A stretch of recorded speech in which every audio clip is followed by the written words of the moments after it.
ये कहानी है गीता की, जो अपने पति गोविंद के साथ वीरपुर में रहती थी। अचानक एक दिन गीता पर दुखों का पहाड़ टूट पड़ा। गोविंद को एक गंभीर बीमारी हो जाती है और उसका देहांत हो जाता है। गोविंद की अचानक मृत्यु के बाद गीता बिल्कुल अकेली पड़ गई थी। आप क्यों चले गए? आपके बिना मैं बिल्कुल अकेली हो गई हूँ। ये जीवन मेरे लिए बोझ बन गया है जी। गीता, ओ गीता, कहाँ है? बाहर आ जरा। ये तो जमींदार साहब की आवाज है।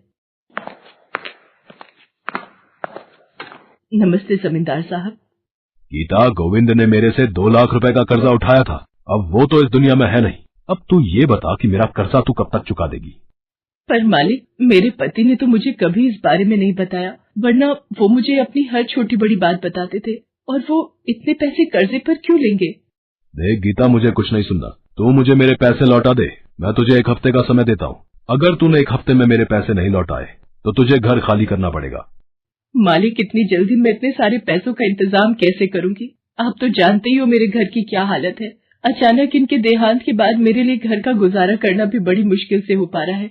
दया करो मालिक, मैं गरीब औरत हूँ। मैं इतने सारे पैसे कहाँ से लाऊंगी? मेरे तो आगे पीछे भी कोई नहीं है जो मेरी सहायता करे। जब तेरे आगे पीछे कोई नहीं तो तू इस घर में रहकर क्या करेगी? तू ये घर खाली कर दे, मेरा कर्जा भी उतर जाएगा और तू कहीं एक छोटी सी झोपड़ी बनाकर रहने लग जा। पर मालिक, मेरे पास तो ये एक घर ही मेरा सहारा है। अगर मैं घर भी आपको दे दूं तो मैं कहाँ रहूंगी? मुझ पर रहम करो, इस घर को मेरे से मत छीनो। मुझे कुछ नहीं सुनना।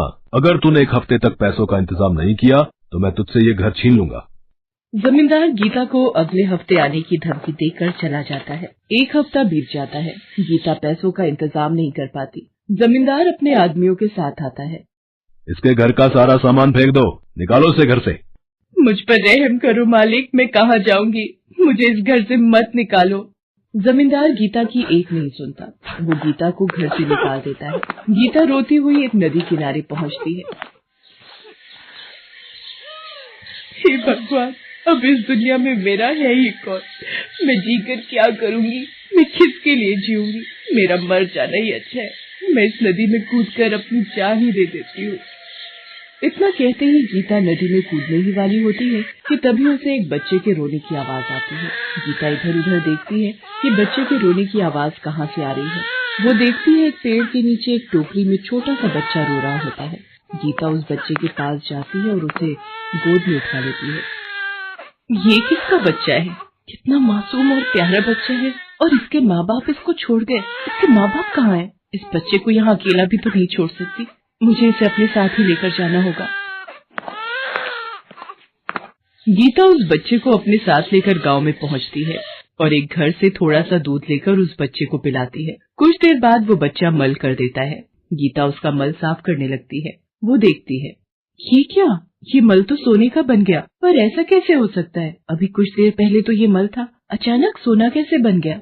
गीता उस बच्चे की खातिर वो सोना उठा लेती है और उसे बाजार में बेच देती है, जिसके बदले उसे पैसे मिल जाते हैं। उन पैसों से गीता अपने रहने के लिए एक झोपड़ी तैयार करती है। ऐसे ही जब भी वो बच्चा मल करता, वो मल सोने में बदल जाता।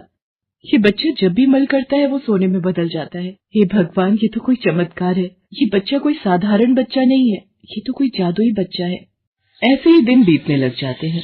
गीता के पास उस जादुई बच्चे के आ जाने से सारी परेशानियां दूर हो जाती हैं। उसके पास अब पैसों की भी कोई कमी नहीं थी और उस बच्चे के रूप में जीने का सहारा भी मिल गया था। गीता अपने उन पैसों से विधवा आश्रम खुलवाती है, जिसमें मजबूर और बेसहारा विधवा औरतें रह सके। गीता बहन, आज आपकी वजह से हम मजबूर और बेसहारा विधवा औरतों को सहारा मिल गया। आपने ये पुण्य का काम करके हम औरतों के लिए बहुत नेक कार्य किया है। भगवान तुम्हें हमेशा खुश रखे। धीरे धीरे दिन बीतते हैं और वो बच्चा 4 साल का हो जाता है। एक दिन गीता जब बच्चे के साथ खेल रही थी, तभी उसके पास 2 आदमी आते हैं। गीता, ये बच्चा तेरा नहीं हमारा है। अब इस बच्चे पर हमारा अधिकार है। हम जानते हैं कि तुझे इस बच्चे से प्यार नहीं है, बल्कि ये एक जादुई बच्चा है, इसलिए तूने इसकी जादुई शक्तियों की वजह से इसको अपने पास रखा हुआ है। नहीं नहीं, ये बच्चा मेरा है। मैं इसके बिना नहीं रह सकती। मैंने इसे बहुत ही लाड प्यार से पाल पोस कर बड़ा किया है। तुझे धन दौलत ही चाहिए ना, तो हम तुझे जितनी मर्जी धन दौलत देंगे, पर बदले में ये बच्चा तू हमें दे दे। मुझे कोई दौलत नहीं चाहिए, ये बच्चा ही मेरी असली दौलत है। अगर ये बच्चा ना होता तो शायद इस दुनिया में मेरे जीने का कोई मकसद ही नहीं रहता। आज इस बच्चे की वजह से मैं दुनिया में जी रही हूँ और यही एकमात्र मेरे जीने का सहारा है। मेरे पास जो कुछ भी है वो सब तुम ले लो, पर मैं इस बच्चे को तुम्हें नहीं दूंगी। मेरा बच्चा मुझसे मत छीनो। गीता वहीं पर खेल रहे बच्चे को अपनी गोदी में उठा लेती है, पर वो दोनों आदमी जबरदस्ती बच्चे को गीता की गोदी से छीन लेते हैं। मेरा बच्चा मुझे दे दो, मेरे बच्चे को मत ले जाओ, मेरा बच्चा मुझसे मत छीनो। ये कैसा सपना था? मेरा बच्चा मैं किसी को नहीं दूंगी। मेरे लाल तो कहीं नहीं जाएगा, अपनी माँ के पास ही रहेगा। गीता अभी अपने बच्चे को गोदी में लेकर प्यार कर ही रही थी कि तभी उसके सामने एक रोशनी सी आती है और भगवान प्रकट होते हैं। गीता, इस अनाथ बच्चे को तुमने एक माँ का प्यार दिया है, इसकी देखभाल की है, इसे अपनी ममता और लाड़ प्यार से पाला है। इस बच्चे की असली माँ तुम ही हो। आपका बहुत बहुत धन्यवाद प्रभु। मैं इस बच्चे के बिना नहीं रह सकती। ये बच्चा मेरी जिंदगी है, मेरे जीने का सहारा है। इस बच्चे को आपने मुझे सौंपकर मेरे ऊपर बहुत उपकार किया है प्रभु। गीता, ये बच्चा मैंने ही तुम्हारे लिए भेजा था। मैं जानता था कि तुम अपनी जिंदगी में निराश हो चुकी हो और तुमने मुझे पुकारा, और भगवान कभी भी अपने भक्तों को निराश नहीं होने देते। इस बच्चे को जादुई शक्तियां देकर मैं तुम्हारी परीक्षा ले रहा था, पर तुमने अपनी ममता और दुलार से इस बच्चे की परवरिश की। अब ये बच्चा तुम्हारे जीने का सहारा बनेगा। तुम इसके साथ हमेशा खुश रहना। अब तुमसे ये बच्चा कोई नहीं छीनेगा। मांगो, कुछ और चाहिए तो? प्रभु, इस बच्चे को फिर से एक साधारण बालक के रूप में बदल दीजिए। मुझे और कुछ नहीं चाहिए। मैं अपने बच्चे को ममता की परवरिश दूंगी। गीता के इतना कहते ही भगवान उस जादुई बच्चे को एक साधारण बालक के रूप में परिवर्तित कर देते हैं और आशीर्वाद देकर अंतर्ध्यान हो जाते हैं। उस दिन से गीता उस बच्चे के सहारे अपनी जिंदगी गुजारने लगती है।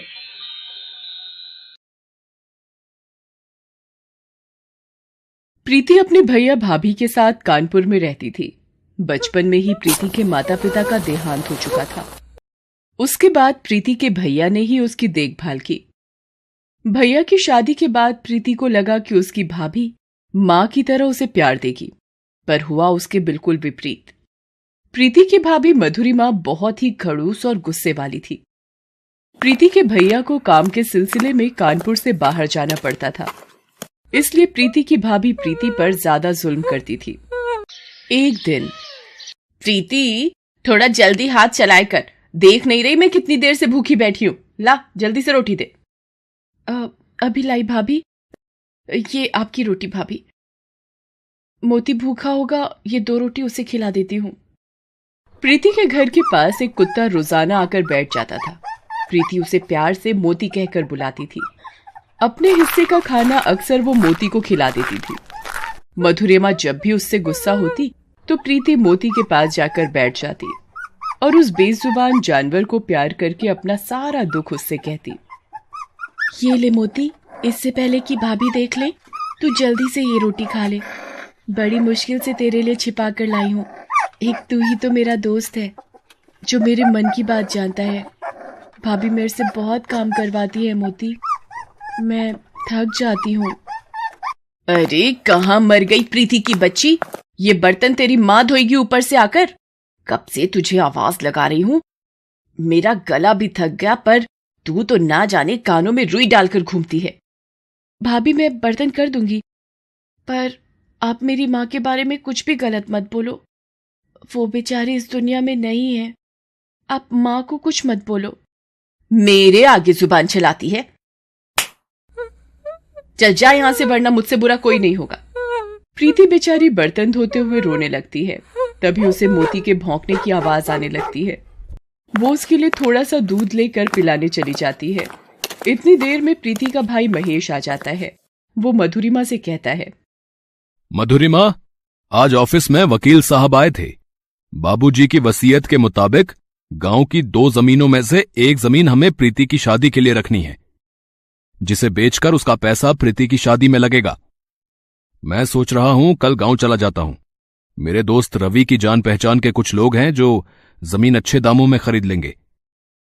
फिर आगे प्रीति की शादी भी तो करनी है, उसके लिए जमीन के पैसे काम आएंगे। ये कहकर महेश कमरे में चला गया। मधुरिमा सोचने लगी, ऐसे कैसे पूरी जमीन इस प्रीति के नाम कर दूं? ये तो बड़ी सही बात हुई। खुद तो हमारे मत्थे मड़कर ऊपर चले गए माँ बाप दोनों, अब जमीन का सारा पैसा भी इस लड़की के हवाले कर दूं? मैं कोई पागल थोड़ी हूं। मैंने भी इसका काम तमाम न कर दिया तो मेरा नाम मधुरिमा नहीं। कल महेश जब गांव जाएंगे, पीछे से अच्छा मौका है प्रीति को रास्ते से हटाने का। और फिर जब महेश वापस आएंगे, बोल दूंगी पता नहीं किसी के साथ भागी होगी और उसने ही मार दिया होगा। कल इसे बेहोश करके पास के रेलवे स्टेशन पर ले जाऊंगी और पटरी पर लिटाकर बांध दूंगी। ये ठीक रहेगा, इससे किसी को मुझ पर शक भी नहीं होगा। अगले दिन महेश गांव के लिए निकल जाता है। मधुरिमा प्लान के मुताबिक सब कुछ सोच कर बैठी थी, पर उसे डर था कहीं मोती प्रीति को ले जाते हुए ना देख ले। इसलिए जब प्रीति रोटी बनाने के लिए आटा गूंथती है, मधुरिमा चोरी से आटे में बेहोशी की दवा मिला देती है।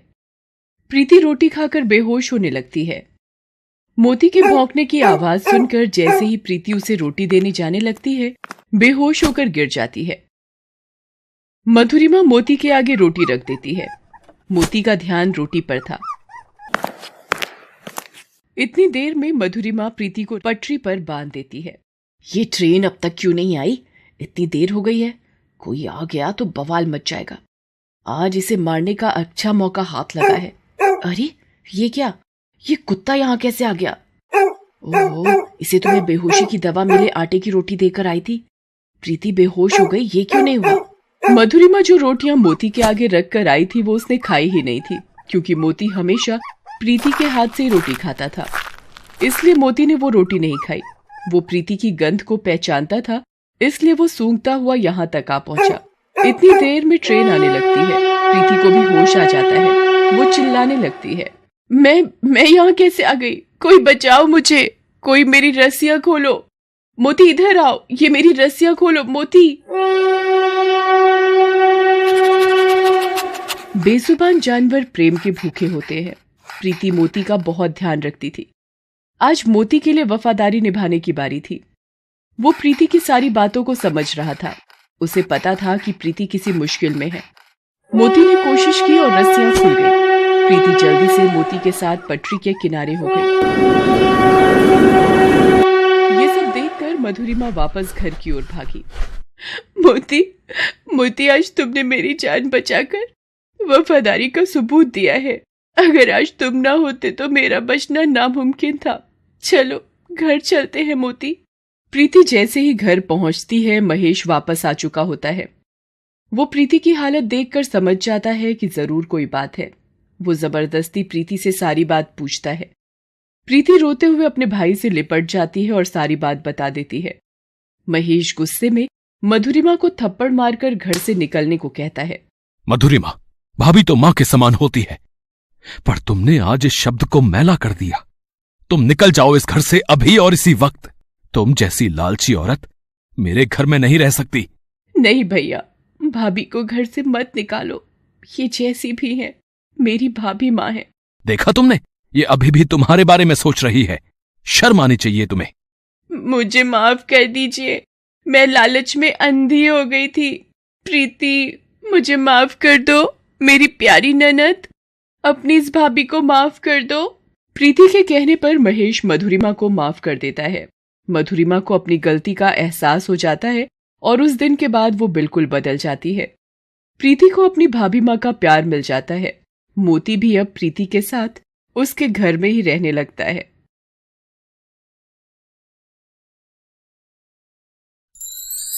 Thanks for watching.